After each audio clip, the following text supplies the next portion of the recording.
What is up, my friends? You are very welcome along to this Anfield Agenda International Break special, where I thought I'd just record a series of videos to pose questions to get us through the international break. This one will be around the players and the positions that I think Liverpool Football Club need to try and address over the coming transfer windows. Bear in mind that everything I say in this video probably won't be achievable in one window, but will go a long way to, I suppose, resolving some of the issues that we have in our squad. So I'm going to start off by going through some of the players that I think Liverpool should look to move on, and then we'll move on to the sexy stuff. We'll move on to the areas of the pitch that I think Liverpool need to address, and some of the players that I think would fit it. So let's start off with the players that we think are going to leave the football club, or the players that I believe should leave the football club. So we'll start off with the obvious ones, the ones who are out of contract in the summer. So you're talking about Adrian, you're talking about James Milner, Bobby Firmino, we're talking about Alex Oxlade-Chamberlain and Naby Keita. So for me, every single one of those should leave the football club and shouldn't be offered new deals. We know some of them are already going to be sorted out. That's Naby Keita, he's leaving. Bobby Firmino, he's leaving. James Milner, still a little bit up in the air as we speak. I can understand why Jurgen Klopp would like to keep James Milner around, because he's a leader. You know, he's been there, he's done it, he's won everything. But I also think that refreshing is needed, and you've got Jordan Henderson to step in to be that James Milner in the squad, the senior pro, the captain who probably isn't playing week in and week out. So I'm all right with moving Milner on, and I don't think that Klopp should look to keep him here. Just sheer amount of money he's on, it would have to be a lot of a decrease in his wages for me if he was to stay on for another year. So now let's look at the back line. Actually, do you know what? No, let's look at the goalkeeper situation. So Adrian moving on, thank God. Alisson obviously staying. Pitaluga, will he be promoted to be the backup keeper? There is talk that Liverpool are looking, along with Manchester United, at Anderlecht's goalkeeper. I don't believe Anderlecht would like the player to move this season, maybe a year down the line, but Liverpool will probably be looking for a number two. I don't know if Klopp thinks Pitaluga's ready to step up. I honestly haven't got a clue. But I understand the situation that Kevin Kelleher is in, and I do feel like he will potentially move away in the summer. I'd like to see us put a buyback clause in there, by the way, just for what it's worth. So we do need to bring in a keeper. Probably be a senior pro or a youth player coming through. They're usually the things that you do for a backup goalkeeper. So now we move on to the defence, and the obvious one is Joel Matip, who has been reported by, I think it was Neil Jones originally, that Liverpool could look to cash in on Joel Matip, who would have 1 year left on his Liverpool deal at the end of the campaign. You're probably looking at Nat Phillips moving on as well. But you know what? I'd go one step further personally, and I'd look to sell Joe Gomez. There are some players in our squad that I wonder are they here mainly because they're homegrown? There is a potential in Joe Gomez to be a world-class defender, but there's also the potential for the stuff that we see, the unfortunate injuries, the ball watching, and the lack of, I guess, composure at times. So I'd be okay with selling Joe Gomez, but I wouldn't make it a priority. That's something that I think we could maybe look to do in another year's time. But right now, moving on, Nat Phillips and Joel Matip should and probably is going to be the priority with regard to the centre-backs. Who do we bring in? Well, your guess is as good as mine, and it will come down to the money. Top of the list for all of us, probably Josko Gvardiol, right? Then there's the kid Silva, obviously, at Benfica, the guy Inacio at Sporting Lisbon, and then there's a couple of other names that have been bandied about, but I believe they're probably the three most likely. Gvardiol will be Klopp's dream signing, I guess, but you're looking at a player there who has 110 or 120 million euro release clause in his Leipzig deal. That deal, or that release clause, doesn't kick in until 2024 from what I believe, so I'd imagine it would cost a good chunk of money to get him this summer. Do we have it? Probably not. Not if we're looking to bring in Jude Bellingham, not if we're looking to reshape our midfield. So I think I'm pretty confident that the players that I've mentioned there are the ones that we're most likely see a centre-back coming from. Then we've the obvious questions. Do you want to sell Trent Alexander-Arnold? Do you want to sell Andy Robertson? For varying reasons. Robertson's 29 years of age. I think he'll be a James Milner type player that will play into his mid-30s no problem. So I wouldn't be looking to move on Andy Robertson, apart from the fact this season Robertson's been our best fullback. But there is the age thing to keep in mind, and I think he's a few more years in him. So what I'd probably like to see Liverpool do, maybe in a window or two's time, is to reevaluate the Costas situation. You know, I've no problem with Costas being a backup to Andy Robertson, but we also do have to look to the future, and I don't think that Costas will be ready to fill those shoes long term. So maybe Liverpool could look to cash in on him.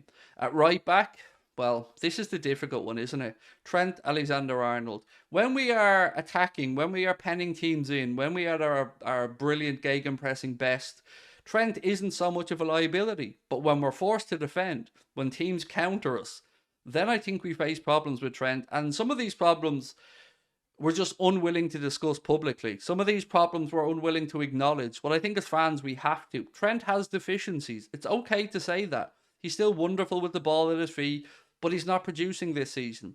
Look at his assist rate. It's nowhere near what it should be.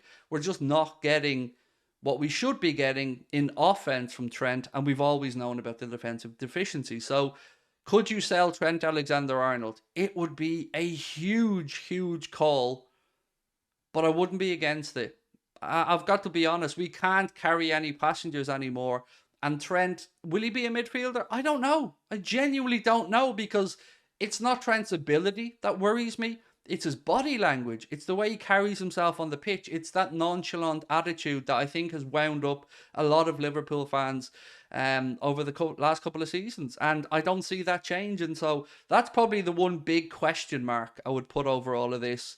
Do we need a right back that will give us the ability to actually compete week after week from the defensive side? Because we can bring in other players that will help us in attack. I'm fairly confident in that. But I will have to caveat all of this as well by asking what system Jurgen Klopp's going to play with next season. If it's a 4-3-3, I think we're all in for some rough times ahead. I hope he switches it up. Moving into midfield, look, this will be fairly straightforward. Jude Bellingham has to come in. Mason Mount, I don't mind as an addition alongside Jude Bellingham. Wouldn't say no to anybody like a Nugart, Caicedo, even though he signed a new deal at Brighton. McAllister, of course, so I think maybe has 1 year left on his contract at the end of this season at Brighton, so you could look to him. And then there are other players around Europe, Kone, another example. So I think once you get target number one in midfield, which is Jude Bellingham, you can supplement that with a Matheus Nunes, with a Mason Mount, with any of the players that I've mentioned. Add into that Stefan Bajcetic, of course. And then we look to potential outgoings. Would we sell or should we sell Fabinho?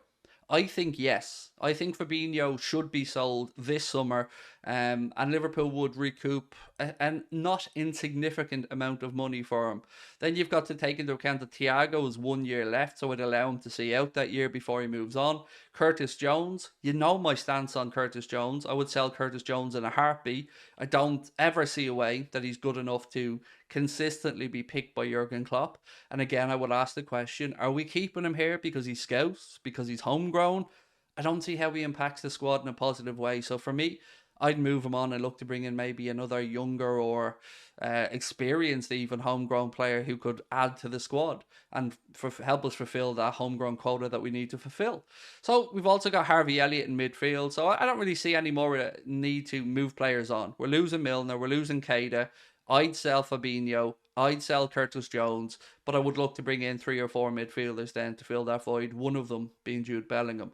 The next difficult task is up top. We'd seen today reports that Mohamed Salah is looking for a move away from Liverpool. They were quickly rubbished by his agent, and I'm glad to see that he came out and acted on that so quickly. But I can't lie. If we're looking to rebuild, and if Mohamed Salah doesn't show signs that he can get back to his best, I think we'd be foolish not to look to cash in. I think we'd be foolish not to at least test the market and see what type of interest is there or what type of a fee we could command.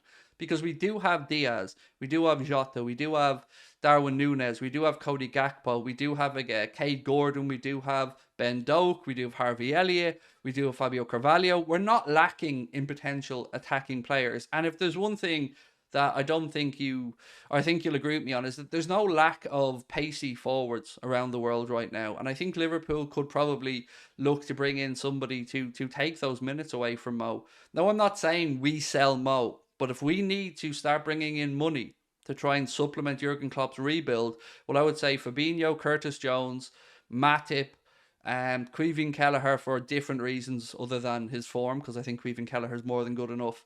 And maybe Mohamed Salah could be the ones that Liverpool need to sacrifice for the rebuild. Again, nobody's going to want to sell Mo. Ideally, I wouldn't sell Mo. I'm just talking about realistically rebuilding the squad and how we'd fund that. Yes, the owners will probably put a certain amount forward. I'm sure that the money for Bellingham, as an example, has been something that they've been thinking of for a long time. But if you're looking for another couple of midfielders, maybe a centre back, potentially a right back in a year or two's time, if Trent doesn't book up his ideas, Salah's probably the big target, right? Salah's the big one that we know we could get 70 or 80 million quid for. So that's what I think we need. I think the club will continue to do what they always do, which is look around to bring in the best young talent as well. You know, look at the money we paid for Bajcetic. I think it was 300 grand in euros, £250,000, a bargain. What we've paid for Harvey Elliott will be a bargain. What do you do with Carvalho? Probably a loan. That would be the sensible thing. We know Klopp isn't really one for loaning players he thinks have a future at the club out. There's very few that have actually come back and gone on to establish themselves. So I'm a little bit confused as to what the situation is with Carvalho. Maybe you guys can help me out on that one. What would you like to see happen? So I think that's pretty much it for me on this one with regards to the rebuild. Over to you now. Let me know your thoughts. Do you agree with what I've said? I'm sure the headline here is going to be around my thoughts about Trent and my thoughts about Mohamed Salah, but they are just that, my opinions. Over to you guys now. Look forward to reading your comments. And again, don't forget, I am away this week, so if I don't comment below or anything, please don't take it that I'm ignoring the video. It's just I'm away with the family, and these are videos that we pre-recorded to make sure you guys had some content to discuss. I will leave it there, my friends. Talk to you guys soon. Much love. Bye-bye.